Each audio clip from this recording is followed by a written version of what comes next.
Stokes formula का जो exercise 12.2 है, फर्स्ट और सेकंड क्वेश्चन 12.2 को पहले करा दिए थे पहले वाली वीडियो में। अब 12.2 का थर्ड क्वेश्चन देखिए। ये देखा है, Radha made a picture of an aeroplane.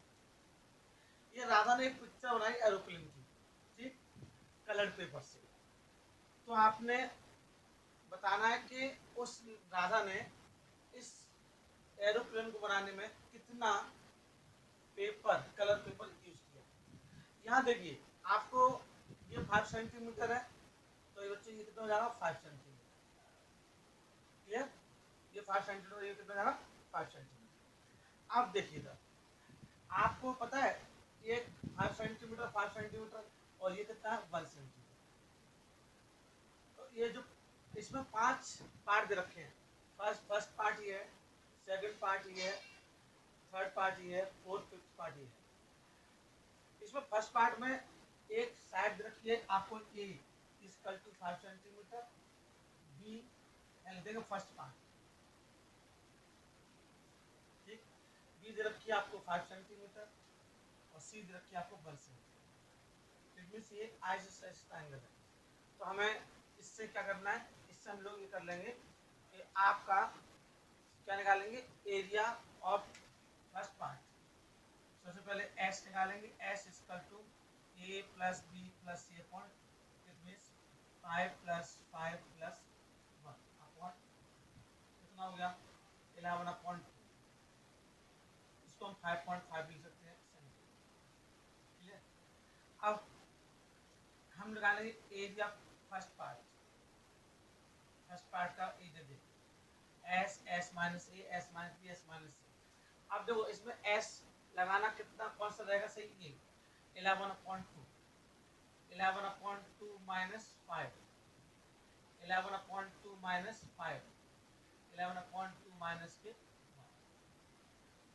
हमने 5.5 क्यों लगाया, क्योंकि देखिए ये तो आप पॉइंट से बहुत घबराते हैं और कितना इजी हो जाता है बिना पॉइंट की, समझिए 11/2, क्योंकि जब मैं अगर आपको अच्छा से इजी से नहीं करा पाया तो फिर क्या फायदा। अब ध्यान से देखिए 11/2 एज इट इज। अब यहाँ लेंगे एलसीएम, तो 2 5 10, 11 यहाँ पे चाहो तो आप एक बार शो कर दे रहा हूँ, 2 लेंगे तो 11 माइनस 10, यहाँ भी 2 लेंगे एलसीएम तो 11 माइनस 10, यहाँ भी 2 लेंगे एलसीएम तो 11 माइनस 2।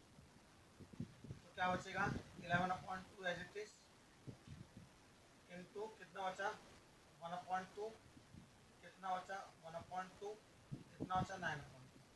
देखिए आ गया।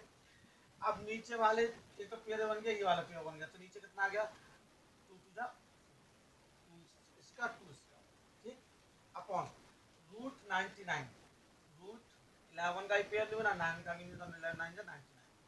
अब 99 को हम लोग स्क्वायर रूट निकालेंगे।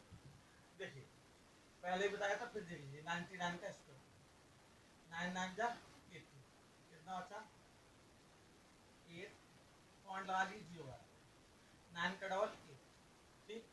अब यहाँ पर 8 बार दिया तो 8 8 जा 64 कैरी 6, 8 8 जा 64 70 कैरी 7, 8 8 8 8 और 7 9 बार देते तो शायद 9 बार सही हो जाता। देखते हैं अभी 9 बार भी, 9 9 9 जा 81 कैरी 8, 9 8 जा 72 83 कैरी 8, 9 यस 9.9 आया लगभग, कितना आया 9.9, 9.9 लिखा अपॉन अपॉन, अब 4 का डिवाइड कर दीजिए तो 2.5 अप्रॉक्स सेंटीमीटर आ जाएगा, 2.5 सेंटीमीटर स्क्वायर अप्रॉक्स। क्लियर? तो आपको डिवाइड करना था, तो आपने पहला पार्ट में 2 साइड ये 3 साइड, तो आपने फर्स्ट पार्ट निकाल लिया एरिया, पहले एस निकाला फिर एरिया ट्रायंगल निकाला। पॉइंट से होता बहुत दिक्कत आती है, इजी से कर दिया, ये पे बन गया तो 2 4 हो गया, इनका पे नहीं बना तो इसको लिख दिया। फिर रूट 99 का जिसका रूट है 9.9 अप्रॉक्स अपॉन 4 डिवाइड करके दिया। तो ये फर्स्ट पार्ट का 2.5 सेंटीमीटर स्क्वायर आ गया। क्लियर? अब हम सेकंड पार्ट देखेंगे। देखिए बच्चों, अब यहाँ पर सेकंड पार्ट जो है उसमें ये 6.5 तो ये भी कितना हो जाएगा 6.5, तो एरिया ऑफ रेक्टेंगल बन जाएगा जब area of second part means क्या है जी, area of rectangle, area of rectangle formula होता है लेंथ इनटू ब्रेड्थ। 6.5 लेंथ और ब्रेड्थ कितनी आपके पास, तो 6.5 सेंटीमीटर। ये सेकंड पार्ट हो गया। अब फर्स्ट पार्ट हो गया, सेकंड पार्ट हो गया। अब थर्ड पार्ट देखिए। थर्ड पार्ट में ये ट्रेपेजियम दे रखा है, तो ट्रेपेजियम को या तो हम ट्रेपेजियम सॉल्व करें या एक और तरीका अच्छा है। देखिए ये 1 सेंटीमीटर है, ये 1 सेंटीमीटर है, तो देखिए एक ये ट्रायंगल बन गया, एक ये ट्रायंगल बन गया, और बच्चों एक ये ट्रायंगल बन गया। एक ट्रायंगल आपका ये 1 1 1 वाला, ये भी 1, तो ये भी 1, ये भी 1, ठीक, ये 2 सेंटीमीटर है, और एक 1 और ये भी 1, तो ये भी 1, ये भी 1, तो ये कौन सा बन गया आपका ट्रायंगल, ये भी कौन सा ट्रायंगल बन गया आपका, ऐसे। क्लियर हो गया, ऐसे बना लिया। समझ में नहीं आया, फिर देख लीजिए, आपने उसको जो दिया था, आपने 1 है, तो ये भी तो बना 1, और ये 1 ये 1 ये 1, ठीक। अब ये भी 1 है आपका, ये भी 1 है, और तो फिर ये और ये और ये भी 1 है, ये भी 1 है, तो 3 क्या होंगे, इक्विलेटरल ट्रायंगल होंगे। कितने बन गए, तो area of third part, area of third part, समझ आ रहा है आपको, तो ये 3 into area of equilateral triangle, 3 क्यों, क्योंकि 3 इक्विलेटरल ट्रायंगल बन गए। Clear, 3 into area of equilateral का फॉर्मूला क्या होता है, area of equilateral triangle √3/4 into side का स्क्वायर, इंटू साइड का स्क्वायर, साइड कितनी है 1, तो 1 का 3 इंटू √3/4 इंटू 1 का स्क्वायर। यस, अब इसमें 3 इंटू √3 वैल्यू कितनी होती है 1.732, 3 की √3 वैल्यू कितनी होती है 1.732 इंटू 1, 1 तो वही होता है अपॉन 4, कितना हो गया 5.196 upon 4। Clear, it means 1.299 centimetre या 1.3 सेंटीमीटर। क्लियर हो गया, थर्ड पार्ट भी आ गया, क्योंकि 3 ट्रायंगल है, एक ये बना, दूसरा ये बना, तीसरा ये बना, तो 3 इक्वल ट्रायंगल निकाल लिए, √3 की वैल्यू लगा दी 1.732 मल्टीप्लाई कर दिया अपॉन 4, डिवाइड करके इतना आ गया, तो 1.299 1.3 सेंटीमीटर स्क्वायर हो गया। क्लियर, अब देखिए जो फोर्थ पार्ट फिफ्थ पार्ट है वो सेम है, और दोनों ही जो ट्रायंगल हैं ये दोनों ट्रायंगल सेम तो हैं, और सेम होने के साथ साथ दोनों राइट एंगल ट्रायंगल है। कैसे है, राइट एंगल ट्रायंगल, तो area of fourth and fifth part, fourth and fifth part इकट्ठा कर देंगे।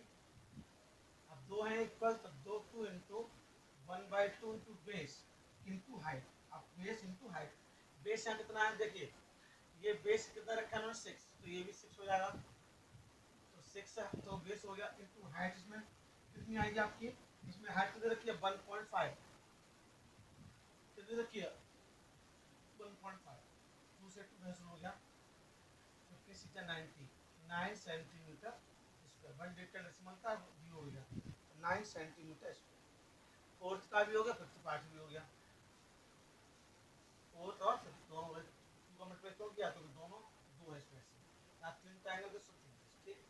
अब फर्स्ट पार्ट हो गया, सेकंड पार्ट हो गया, थर्ड हो गया, फोर्थ और फिफ्थ हो गया। अब सबको क्या करेंगे, प्लस कर देंगे, total area of paper use, total area of paper use, इसका देखना आंसर, पहला आंसर कितना आया 2.5, ये कितना है 6.5, ये कितना आएगा 1.3, और फोर्थ और फिफ्थ का कितना आया था 9, कितना आया था, इसका भी दोनों को मिलाकर आया था 9, प्लस कर देंगे इसको, तो 19.3 सेंटीमीटर स्क्वायर, कितना आएगा 19.3, समझ आ गया कैसे। अगर आप इसका 5 और 10 3 13 कैरी 1 3 और 6 9 9 और 10 93 सेंटीमीटर स्क्वायर, ये भी आपका इतना पेपर आपका उस बच्चे ने जो राधा ने बनाया था कलर पेपर से, कितना पेपर यूज 19.3 सेंटीमीटर। क्लियर? बहुत इंपॉर्टेंट क्वेश्चन है बच्चों, मैंने इसलिए आपको हर चीज करके दिखाई। इसमें आपको एक एक पार्ट समझाया है। पहला पार्ट ट्राइंगल है, हेलोस फॉर्मूले से कर लिया। सेकंड पार्ट क्या है, रेक्टेंगल, बेस लेंथ इंटीग्रल बना दिया। थर्ड पार्ट जो है एरिया, थर्ड तो तीन रेक्टेंगल इक्विलेटरल ट्रायंगल बनने हैं, equilateral triangle 3 into equilateral triangle formula आ दिया। फोर्थ और फिफ्थ जो है ये राइट एंगल ट्रायंगल बनने, दोनों ही सेम है, तो दोनों सेम है इसलिए दोनों साथ में डाल दिया। क्लियर? और सबको प्लस कर दिया, टोटल पेपर। ये थर्ड क्वेश्चन के लिए स्पेशल आपके लिए वीडियो बनाई है, अच्छे से आप देखें, पेपर में बहुत इंपॉर्टेंट है।